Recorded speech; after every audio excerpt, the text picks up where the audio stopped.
Assalamualaikum warahmatullahi wabarakatuh. Salam sejahtera untuk kita semua. Perkenalkan, saya Nurina Safana SEMSC, dosen tetap jurusan Akuntansi Fakultas Ekonomi dan Bisnis Universitas Muslim Indonesia. Hari ini saya akan mempresentasikan rencana pembelajaran mata kuliah teori akuntansi. CPL pada mata kuliah teori akuntansi ini ada dua, yaitu CPL 5 yang berisi mampu menerapkan pemikiran logis kritis, sistematis, dan inovatif dalam konteks pengembangan atau implementasi ilmu pengetahuan dan teknologi yang memperhatikan dan menerapkan nilai humaniora yang sesuai dengan bidang akuntansi. Yang kedua adalah CPL 9 yang berisi mampu secara mandiri menyusun laporan hasil analisis atas informasi keuangan dan keuangan serta pengungkapan terkait yang relevan dan andal untuk pengambilan keputusan manajerial dengan menerapkan teknik dan metode analisis akuntansi dan keuangan. Berdasarkan pada CPL Prodi yang dibebankan pada mata kuliah teori akuntansi, adapun capaian pembelajaran mata kuliah pada mata kuliah teori akuntansi ini yaitu pertama, mampu menunjukkan sikap bertanggung jawab atas pekerjaan di bidang keahlian secara mandiri. Yang kedua adalah mampu dan menerapkan dan menganalisis konsep praktis dan teoritik substansial pada bidang akuntansi. Yang ketiga, mampu menerapkan kerangka konseptual berbagai konsep dan prinsip akuntansi. Berikut sub CPMK pada mata kuliah teori akuntansi, yaitu pertama, mampu memahami definisi, ruang lingkup, serta klasifikasi teori akuntansi dan menjelaskan arti penting teori akuntansi bagi praktik akuntansi. Yang kedua adalah mampu mengajukan pendapat dan berargumen secara profesional dan akademik untuk mempertahankan atau meyakinkan suatu posisi. Yang ketiga adalah mampu memahami tentang konsep perekayasaan pelaporan keuangan. Yang keempat adalah mampu memahami model perekayasaan yang dapat dijadikan acuan atau pembanding untuk melakukan perekayasaan untuk menghasilkan rangka konseptual baru atau untuk mengevaluasi dan mengusulkan perbaikan rangka konseptual yang berlaku atau berjalan khususnya di Indonesia. Yang kelima, mampu memahami tentang berbagai konsep dasar yang melandasi perlakuan akuntansi.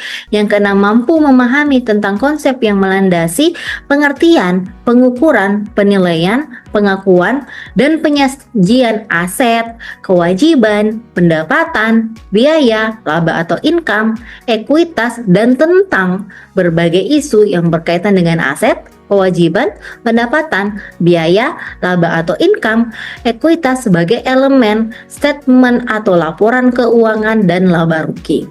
Yang ketujuh adalah mampu memahami tentang pengungkapan dalam pelaporan keuangan dan sarana interpretif dalam rangka peningkatan keberpautan pelaporan keuangan konvensional. Yang kedelapan, mampu memahami tentang implikasi berbagai jenis perubahan harga tentang akuntansi berbasis cost historis dan tentang model akuntansi untuk mengatasi kelemahan akuntansi cost historis. Dan yang terakhir kesembilan, mampu memahami tentang teori akuntansi yang tidak dicakupi dalam kuliah secara mandiri sesuai dengan minat, favorit, ataupun perhatiannya. Berikut deskripsi singkat mata kuliah teori akuntansi. Pada mata kuliah teori akuntansi ini membahas penalaran logis yang melandasi praktik akuntansi dalam suatu wilayah tertentu. Kemudian membahas argumen-argumen yang mendasari berbagai konsep dan prinsip akuntansi yang berlaku di Indonesia maupun di internasional. Pada mata kuliah teori akuntansi ini, adapun materi pembelajarannya itu yang pertama pengertian teori akuntansi, yang kedua penalaran atau reasoning, yang ketiga perekayasaan pelaporan keuangan, yang keempat rangka konseptual suatu model, yang kelima konsep dasar, yang keenam aset, kewajiban, pendapatan, biaya, laba atau income dan ekuitas, yang ketujuh adalah pengungkapan, dan yang kedelapan akuntansi untuk perubahan harga.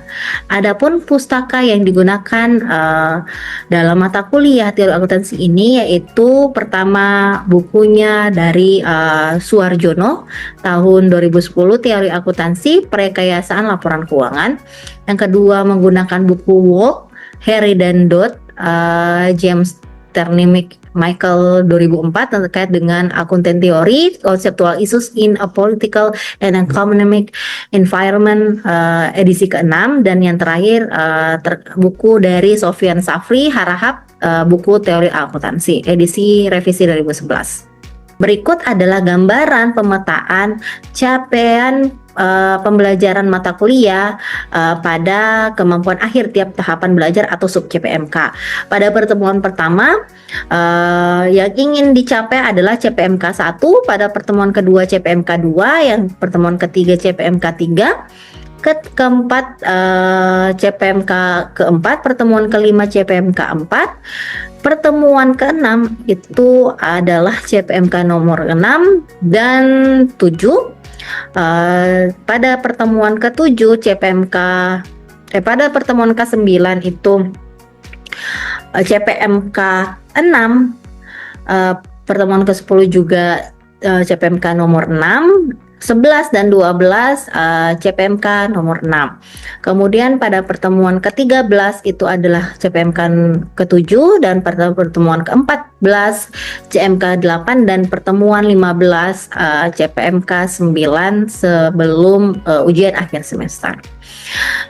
Pada sub CPMK atau kemampuan akhir tiap tahapan belajar pada pertemuan pertama itu mahasiswa mengetahui dan memahami kontrak kuliah, mata kuliah, teori akuntansi, dan mampu memahami definisi, ruang lingkup, serta klasifikasi teori akuntansi dan menjelaskan arti penting teori akuntansi bagi praktik akuntansi. Adapun indikatornya yaitu mendefinisi akuntansi dan teori akuntansi, 2 menjelaskan arti penting teori terhadap praktik, yang ketiga membedakan akuntansi sebagai sains teknologi, yang keempat menjelaskan teori akuntansi sebagai penerapan logis, yang kelima menyebutkan berbagai perspektif teori akuntansi dan yang keenam adalah membedakan teori akuntansi normatif dan positif, yang ketujuh menjelaskan dan memberikan contoh tataran teori akuntansi semantik, sintaktik, dan pragmatik, dan yang terakhir adalah menjelaskan dan memberi contoh teori akuntansi atas dasar pendekatan penalaran.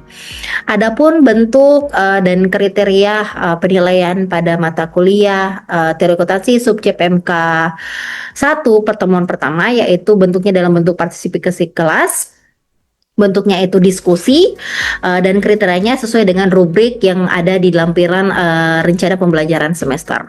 Adapun bobot penilaian atau komponen penilaian yang digunakan dalam mata kuliah teori akuntansi ini yaitu tugas mandiri atau kuis sebesar 15%, partisipasi sebesar 30%, presentasi sebesar 15%, ujian tengah semester sebesar 20%, dan yang terakhir ujian akhir semester atau UAS sebesar 20%. Untuk rubrik penilaian terkait dengan RPS atau mata kuliah teori akuntansi ini berada dalam lampiran rencana pembelajaran semester mata kuliah teori akuntansi. Terima kasih. Sekian pemaparan saya terkait dengan rencana pembelajaran semester mata kuliah teori akuntansi. Untuk selanjutnya saya akan menampilkan video pembelajaran mata kuliah yang saya ampu, yaitu teori akuntansi.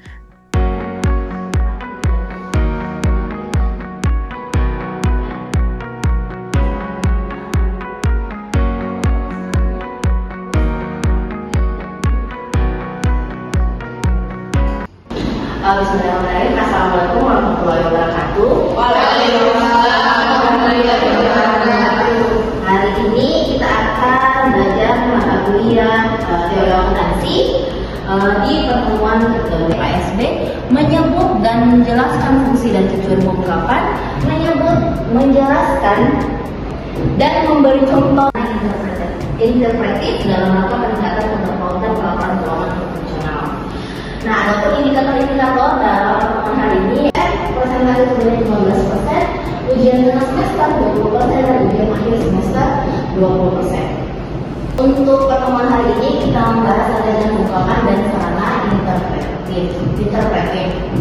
Jadi terdahulu yang menyatakan bahwa ungkapan itu adalah penyedia informasi dalam statement keuangan, terutama statement keuangan sendiri, catatan statement keuangan, dan ungkapan tambahan yang berkaitan dengan statement keuangan. Jadi menurut regulasi, jadi kita ketika perusahaan membuat suatu laporan keuangan tidak serta-merta membuat sesuai dengan keinginannya, tapi harus berdasarkan pada aturan yang ada. Nah, perusahaan-perusahaan seperti apakah yang harus membuat laporan keuangan? perusahaan yang memang dalam arti dan sudah salah satu contohnya adalah perusahaan-perusahaan yang sudah publish atau sudah masuk di dalam lingkup Bursa Efek Indonesia. Berarti itu dalam konteks pengungkapan wajib. Jadi ketika perusahaan yang sudah masuk di dalam daftar Bursa Efek Indonesia dan tidak melakukan pengungkapan laporan keuangan, berarti mereka akan mendapatkan sanksi. Entah akan dikeluarkan dari Bursa Efek atau seperti apa. Nah, ada dibuat dari Bursa Efek, apakah mereka harus membuat laporan keuangan atau mengungkapkan laporan keuangan? Itu bisa. Dari seperti contoh di sektor dan sebagian profitnya, sebagian labanya untuk rebranding, bukan karena tujuan apa-apa, untuk menarik para minat atau kesan positif image. Ketika image-nya bagus, otomatis akan berdampak pada saham, pada pembelian sahamnya, pada terkait dengan harga sahamnya. Nah, jadi bisa dibandingkan kalau perusahaan dari kita tidak asing untuk kita biasanya kan banyak laporan keuangan, pengungkapan dalam bentuk laporan keuangan. Tapi menurut tadi si Evan, menurut dia menyatakan ada data statement keuangan, ada catatan kaki, ada peristiwa-peristiwa setelah tanggal statement. Statement kan kita bilang statement berarti kenyataan, ya kan? Terkait dengan perubahan modal harus kas. Informasi-informasi yang ada di tiap-tiap bagian caranya interpretif. Mungkin ada yang ingin bertanya, silakan. Saya pertanyaan saya itu contoh lain pengungkapan sukarela selain CSR itu apa?